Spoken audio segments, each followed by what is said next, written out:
Hey there, homeschooling families. Today I am here to talk to you about Saxon math. You know, this year I switched my math from Abeka to using Saxon for one child. And I just want to tell you some of my thoughts on it. Okay, let me switch the camera around. As you can see, this has a 7-6 on it. And from what I understand, this book can be used for a 6th grade, an advanced 6th grader, and as well as 7th grade.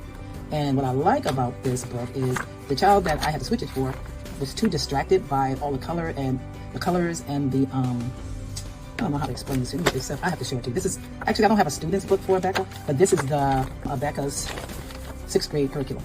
There's their math book. And see how you have all the little colorings in here, the little pictures and all these little sayings. I don't see one there, but usually you do. You have just little things on here that's kind of distracting. That was distracting for my child. And so I said, let me try something new. So I switched from this to Saxon. And from what I understand, both of these maths, Saxon and Abeka, are on sort of like the same level. They are like on the same level. So, and I think that's true because I've been doing this since the beginning of the school year, and I found that to be true. Anyway, so as you can see, this particular level has 140 lessons. I love that. It's sort of the same as, I think it's the same as Abeka. They have 140 lessons.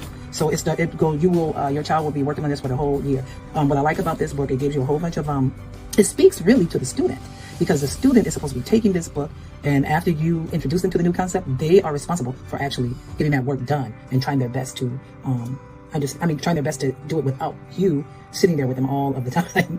And if you look at this, you will see down here, the authors tell the kids, solving these problems day after day is the secret to success. Work every problem in every practice set and in every problem set. Do not skip problems. With honest effort, you will experience success and true learning, which will stay with you and serve you well in the courses which follow. And I can attest to that. That is a true statement. My child who was using this book, or who is using this book, once they get the concept down, is in their mind. And see, the other thing I like about it is that it's in black and white. It doesn't have all of that color. I love that it has the practice, that it introduces the concept up here, and then it gives you just examples of how to use the concept, and then here it gives the child practice. That is the practice set.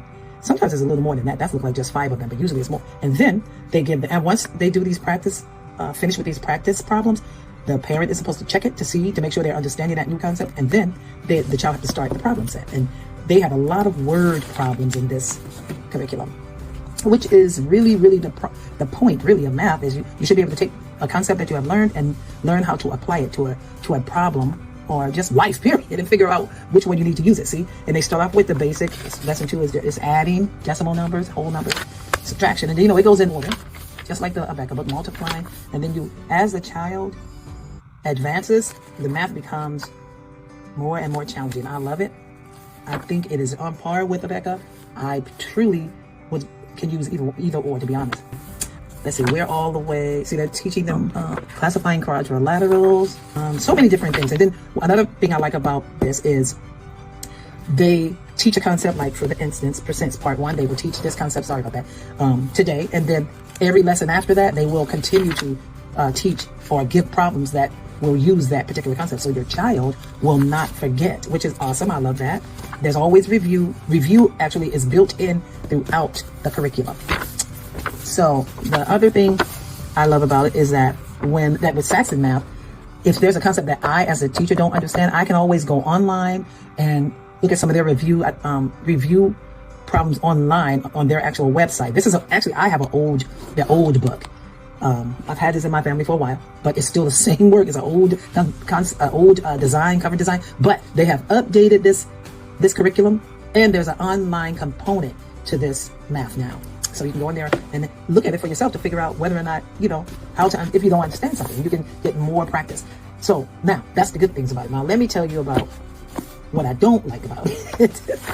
It has to do with being able to understand a concept myself, or not understanding the concept, and them not giving me, showing me in the book how to do something. I find that that's kind of confusing. It's just, I don't know, it's not helpful. So as you see here, this concept is, what's being taught here is the area of a triangle. In Saxon, they explain everything to you. They write it out. They gave you the formula there, and I guess right there, well, they're using the formula. But because I was so used to the way Abeka puts things all together in one area, this kind of confused me a little bit. I had to figure it out. See, like Abeka, they put it all in a separate area by itself, all of the examples, and they show you how to use it.